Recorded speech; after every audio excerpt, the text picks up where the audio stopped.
अस्सलाम वालेकुम नाजरीन। आज की जो हमारी मेहमान शख्सियत हैं उनका ताल्लुक बिजली के डिपार्टमेंट से है और बिजली का मसला हर कोई जानता है कि कितनी ज़्यादा प्रॉब्लम है। पूरे मुल्क में ही है प्रॉब्लम है, लेकिन कराची में ख़ास तौर पे सबसे ज़्यादा प्रॉब्लम है। तो आप ये बताइए कि बिजली का मसला कभी हल होगा कि नहीं होगा? मैं आपसे क्या पूछ रहा हूँ, मुझे पता है कि नहीं होगा। अगर हल होना होता तो आज से कुछ 10 15 साल पहले आपने वो प्रोजेक्ट पास कराया था। वह 15 साल पहले जो प्रोजेक्ट पास कराया था उसमें हो जाता। अब चूंकि दोबारा प्रोजेक्ट पास कराना पड़ेगा, उसके लिए आपको 10 साल और दरकार हैं। तो ये कोई 20 साल की गेम लगती है, मेरे ख्याल में 20 साल की गेम लगती है कि 20 साल बाद शायद बिजली का मसला थोड़ा सा बेहतर हो जाए। क्यों, मैं ठीक कह रहा हूँ ना? बिल्कुल। इसके साथ ही हम चलते हैं अपने कॉलर्स की तरफ और उनसे बात करते हैं और देखते हैं कि उनको बिजली वालों से क्या शिकायत है। Hello hello hello hello hello, आवाज़ नहीं आ रही, इनकी आवाज़ नहीं आ रही है। खुदा हाफिज़, कट करें जी। अच्छा जी, हम बात कर रहे थे बिजली के मसले पे। हमारे कॉलर ने भी, जैसा कि आपने कहा कि वो कह रहे थे कि बिजली चली गई इसलिए उनकी आवाज़ यहाँ नहीं आ रही थी। तो आप ये बताएं कि बिजली का मसला कभी हल होगा कि नहीं होगा? आपसे मैं पूछ कह रहा हूँ, आप तो कहेंगे कि हो जाएगा, कल हो जाएगा, लेकिन आप ये नहीं समझते कि लोगों के क्या मसाइल हैं। ये क्या वजह है, आप मसाइल क्यों नहीं समझते? क्या आप, मुझे पता है आप क्यों नहीं समझते, क्योंकि आप लोगों के घर में तो बिजली आ रही है। आपको तो मसला ही नहीं है बिजली का। बिजली का मसला तो है मुझ जैसे मिडिल क्लास आदमी को, है ना? ये बात सही है ना? बिल्कुल ये बात सही है। और इसी सही बात के साथ आज के शो से मुझे इजाज़त दीजिए। इंशाल्लाह अगले हफ्ते फिर मुलाकात होगी। खुदा हाफिज़।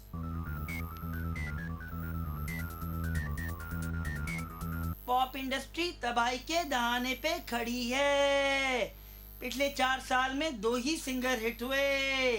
इनकी ये मोनोपली ज्यादा देर तक चल नहीं सकती। वही 2 गाने कब तक हम गुनगुनाएंगे? अब तो आदती है मुझको छन्नों की आंख में एक नशा।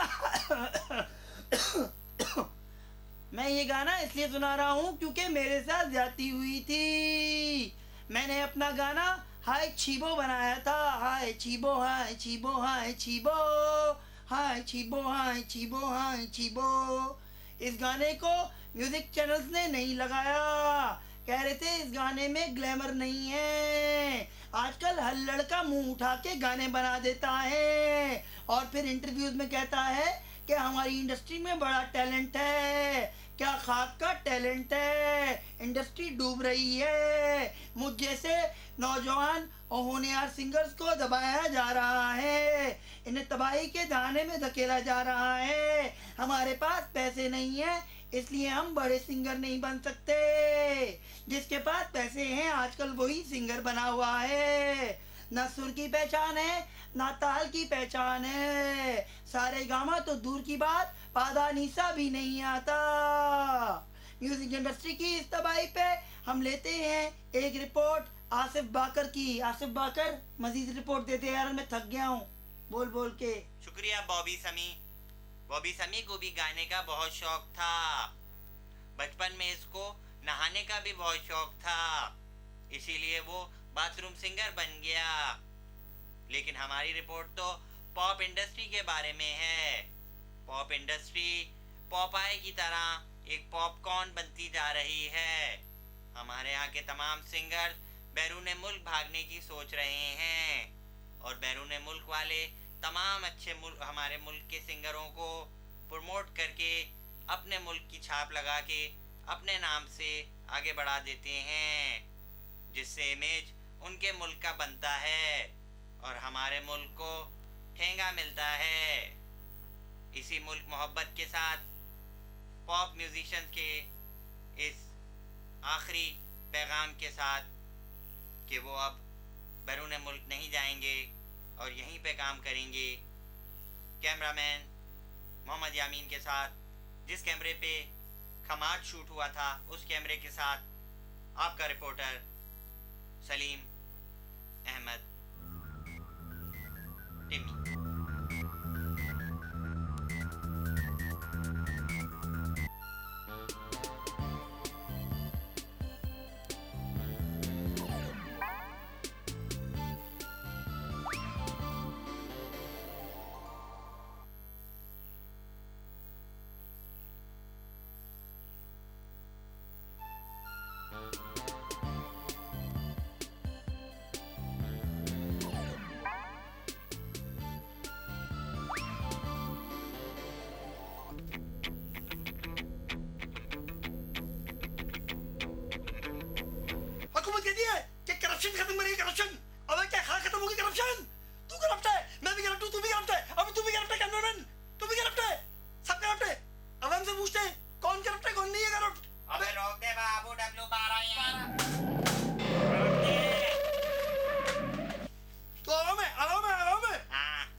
W12 का जो कंडक्टर था ना, वो 2 नंबर टिकट बेच रहा था बाबू, वो भी करप्ट है। तो हमारे यहाँ नीचे से ऊपर तक सारे लोग करप्ट हैं, ठीक है। अब ये तू माइक पकड़ के नकली खड़ा हुआ है, ठीक है, प्लास्टिक का ये माइक है, ठीक है। शो ये करता है जैसे बड़ा महंगा वाला है, करप्ट हुआ ना। क्यों बोल रहा है यार, क्यों बोल रहा है, क्यों बोल रहा है यार, ये तू शो करता है बंद कर दे यार, मैं बंद कर करप्ट दे, नहीं हूँ। अबे बंद कर दे यार, मेरी रोजी रोटी चली जाएगी, अब बंद कर दे यार, बंद क्यों करा रहा है, बोलने देना। और अबे जल्दी बंद कर दे।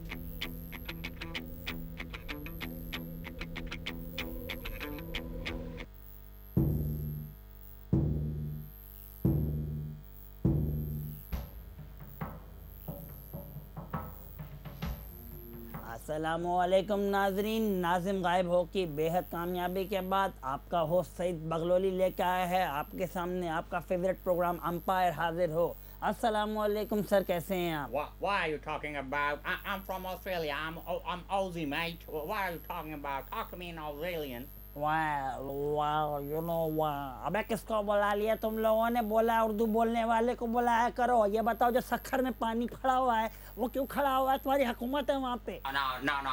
You're mistaking something, mate. I'm umpire. I'm not Nazim. अच्छा वो ठीक है। अच्छा आप ये बताइए जो आपने पाकिस्तान टीम पे इल्जाम लगाया है उसकी वजह क्या है? I'll tell you what.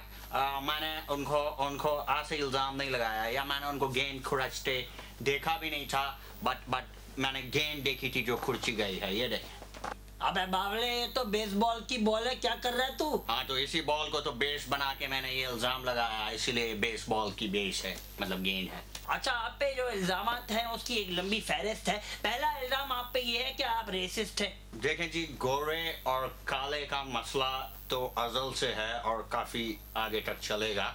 जैसे अगर गोरा काले को कहता है कि वो काला है, तो जो काला है वो भी तो गोरा बनने की कोशिश करता है। जैसे तुमने ये विग लगाया हुआ है, ये क्यों लगाया हुआ है तुमने? तुम गोरा बनने की कोशिश करता है मेरी तरह, मैं भी ज़रा शमाए गोरा हूँ। नहीं, आपको समझ नहीं आ रही बात। असल में बाल तोड़ की बीमारी है मुझे। खैर, अगर आप मुझे रेसिस्ट कह रहे हैं तो हर कोई रेसिस्ट है। आप लोग गोरे को गाली देते हैं, गोरा आपको गाली देता है। रेसिज्म यही तो है। आपने 25 दफा बोला अबे गोरे। मैं वहाँ गली में जा रहा था, दबा वो जा रहा गोरा, अबे फरंगी। लोगों ने मुझको इस तरह आवाज़ें दी। वो रेसिस्ट हैं गली के नंगे बच्चे, या मैं रेसिस्ट हूँ जिसने थोड़ा सा इल्ज़ाम लगा दिया श्रीलंकन से तो पहले लगाया था, ये पाकिस्तानी से। मुझे लेकिन प्रूफ चाहिए, पाकिस्तानी अवाम को प्रूफ चाहिए कि क्या वो बॉल कहाँ से खुर्ची हुई थी। बॉल मैं दिखाता हूँ, मैं खुद लेके आया हूँ वो बॉल। ये देखें, ये तो बास्केटबॉल की बॉल है। किसको बुला लिया तुम लोगों ने? मैं यही तो आपको कहना चाह रहा हूँ कि इस बात को ख़त्म करें, कचरे की बास्केट में ऐसे करके डाल दें और इस बात को आप पैकअप करें।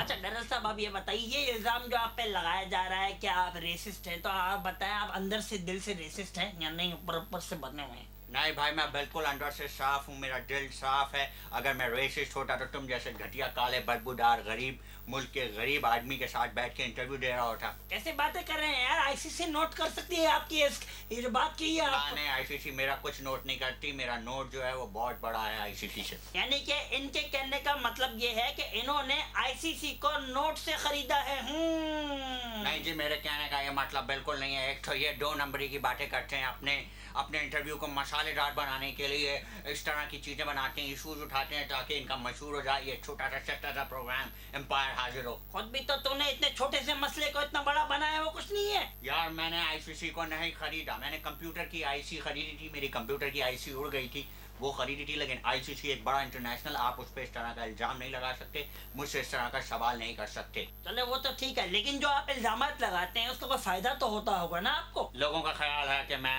सस्ती शोहरत के लिए ये इल्ज़ाम लगाता हूँ कि बात फैले और मैं मशहूर हो जाऊँ। ये बात नहीं है, मैं इल्ज़ाम लगाता हूँ एक सॉलिड फ़ायदे के लिए। इल्ज़ाम लगाने के बाद जब थोड़ी हाइप बनती है तो मैं एक बुक लिखता हूँ और वो बुक मार्केट में बड़ी अच्छी कीमत पे बिकती है, बेस्ट सेलर भी होते होते रह गई थी एक दफ़ा। तो I want a lot of money with that and now I am planning a film. सुना है कि आप फिल्म भी बना रहे हैं, कास्ट क्या होगी?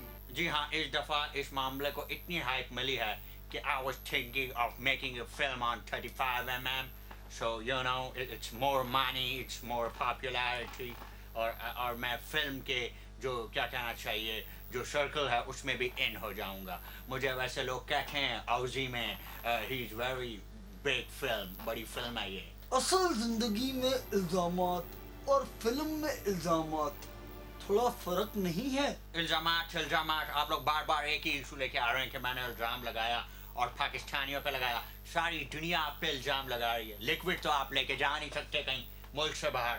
आप मुझसे क्या बोलते हैं? पूरी दुनिया ने आपकी नेशन सब पे आप इल्ज़ामात लगा लगा के आपको सेट कर दिया है, और आप हैं कि आप मुझे पकड़ रहे हैं। छोटी सी मैंने बॉल पे क्या इल्ज़ाम लगा दिया? एक बॉल ही तो खुद सी है यार, कोई ऐसा मसला नहीं है। स्टूडियो में एसी ना होने की वजह से अंपायर के चेहरे पे पसीना आया था, यानी कि लिक्विड, और मुझे डर सा लगा कि कहीं ये बेचारा भी कस्टम में पकड़ा ना जाए लिक्विड ले जाने के बहाने। फिर मुझे अंदाजा हुआ कि ये तो गोरा है, भला इसे कौन पकड़ेगा। एक आखिरी सवाल मैं आपसे पूछूंगा और एक इल्ज़ाम भी है। बेसिकली बहुत से लोग ये कहते हैं कि अंपायर साहब आप तो खुद देसी हैं, आप तो खुद यहीं के रहने वाले थे, आप वहाँ गए और वहाँ जाके आपने माइकल जैक्सन के टीके लगवाए, रंग सफ़ेद किया, बालों पे मेहंदी लगाई, क्या ये इल्ज़ाम दुरुस्त हैं? देखें जी, जहाँ तक टीके की बात है तो टीके तो मैं अफोर्ड कर ही नहीं सकता। अगर माइकल जैक्सन वाले टीके मैं अफोर्ड कर सकता होता तो ना किताब लिखता और ना ये मूवी प्लान करता जो मैंने की है। और दूसरी बात यह है कि जहाँ रही मेहंदी की बात, तो मेहंदी का ज़माना गया, ये विग का ज़माना है। विग अगर मैं लगाऊंगा तो विग लगाऊंगा, मेहंदी तो नहीं लगाऊंगा। और आखिर में वो तमाम पाकिस्तानी जो कि मुल्क से बाहर रहते हैं उनसे मैं कुछ पूछना चाहता हूँ, और मैं ये पूछना चाहता हूँ कि जब आप लोग अच्छे काम करते हैं, यानी कि कोई अच्छा बॉक्सर हो, तब वो नहीं बताता कि वो पाकिस्तानी है। अगर टेररिज्म में इन्वॉल्व हो तो फौरन मुँह से फूट देगा कि वो पाकिस्तानी है। आखिर ऐसा क्यों है? ऐसा कब तक होता रहेगा? मुल्क से मोहब्बत करें, चाहे वहाँ रहें या रहाँ रहें। वैसे वीज़ा शीज़ा हो तो भिजवा दीजिएगा, मेरा भी निकलने का प्लान है। खुदा हाफिज़।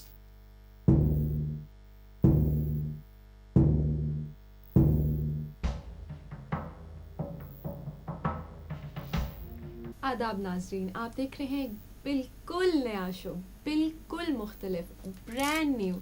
कुर्सी और मेज़ भी ब्रांड न्यू है, क्रोमा भी बिल्कुल नया है, और हम सिर्फ नई और मुख्तलिफ चीज़ें करते हैं और इसके अंदर आपको नए और मुख्तलिफ गाने दिखाते हैं। इसके अलावा हमारे पास आपके बहुत सारे ख़त आए हैं, ईमेल्स आई हैं और SMS भी आए हैं। हम सोचें कि यहाँ पे एक पट्टी लगा के मेल्स शुरू कर दें, लेकिन ये सिर्फ उस वक्त हो सकता है जब कराची की सड़कें बन जाएं, और ये कुछ नामुमकिन सा काम है। तो गाने की तरफ आते हैं, और गाने में जो आज हमारे पास बहुत मशहूर बैंड है वो है उचक्के। मुझ माही याद आता है, मुझ माही याद आता है, hey little girl is your mama home, did he go and leave you all alone, did she out and leave you all alone upon a phone you, hey little girl is your daddy home, is he out and leaves you all alone upon a phone, I feel nostalgic.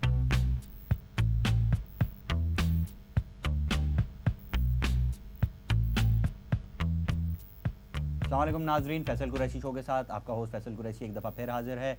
लोग मुझसे अक्सर ये पूछते हैं कि आप इतना बोलते क्यों हैं, तो वजह कुछ ऐसी है कि पहले हम अपना शो स्टार्ट करते हैं। आज की जो हमारी मेहमान शख्सियत है वो हैं एक अदद कानूनदान, और कानूनदान से आज सबसे पहले पूछते हैं कि कानूनदान क्या होता है। कानूनदान क्या होता है? कानूनदान मुझे मालूम है जैसे कि कानूनदान जो है वो शख्स होता है जो कि कानून बनाता है, मुझे तो मालूम है, लेकिन मैं लोगों के लिए पूछ रहा था। लेकिन चूंकि अब मैंने बता ही दिया तो इसलिए आपके बताने की ज़रूरत नहीं है। तो आप ये बताएं कि कानून बनाना और कानून बिगाड़ना, क्या ये अलग अलग चीज़ें हैं? मेरे ख्याल में ये बिल्कुल अलग अलग चीज़ें हैं, लेकिन जो लोग कानून बना रहे हैं वो कानून क्यों बिगाड़ते हैं, इसकी क्या वजह है? जैसे कि हमारे गली के कोने पे पुलिस वाले 2 खड़े होते हैं, गार्ड शार्ड हैं वो, लेकिन सुना है कि वो कुछ गड़बड़ें करते रहते हैं और वो कानून को बिगाड़ते हैं और लोगों को पकड़ते हैं और उनसे रिश्वतें लेते हैं। ये तो कानून बिगाड़ने वाली चीज़ें हैं ना। तो ये क्या वजह है, ऐसा क्या मसला है? आप मुझे इसका जवाब दें, अभी इसका आप मुझे जवाब दें, क्योंकि शो हमारा ख़त्म होने वाला है, इसलिए आप मुझे जल्दी से जवाब दे दें तो बेहतर है, वरना तो बड़ी देर लग जाती है। अच्छा ये बताएं कि कानून दान और उगाल दान, इसमें क्या फ़र्क है? क्योंकि कानून दान जो है वो तो कानून बनाता है, ठीक है, उगाल दान क्या, उगाल बनाता है। तो वो जो उगाल दान है वो ज़्यादा काम की चीज़ है, क्योंकि आप उसमें थूक सकते हैं, उसको यूज़ कर सकते हैं, क्योंकि कानून जो है वो तो यूज़लेस हो चुका है। आजकल तो कानून है ही नहीं, मतलब हर तरफ आप देखें मुजरिम फिर रहे हैं, मोबाइल चोरी हो रहे हैं, डकैतियाँ हो रही हैं, कोई पकड़ने वाला नहीं है, कोई पूछने वाला नहीं है, पुलिस वाले सब मिले हुए, सब गड़बड़ें हुई हुई हैं। आप इस चीज़ पे आप मुझे बताएं कि क्या क्या क्या वजह है? रोशनी डालें, थोड़ी सी रोशनी। यार मेरे मुंह पे भी डालेंगे, आपने कुछ सही नहीं किया भाई, ये जिसको थोड़ा हिलाएं। हाँ ठीक है। अच्छा जी, इसके साथ ही फैसल कुरैशी शो का टाइम खत्म होता है। फैसल कुरैशी को इजाज़त दीजिए, खुदा हाफ़िज़। मुझ माही याद आता है, मुझ माही याद आता है। Hey little girl, is your mama home? Did he go and leave you all alone? Did she out and leave you all alone upon a phone you? Hey little girl, is your daddy home? Is he out and leaves you all alone upon a phone? I feel nostalgia. याद आता है मुझे माही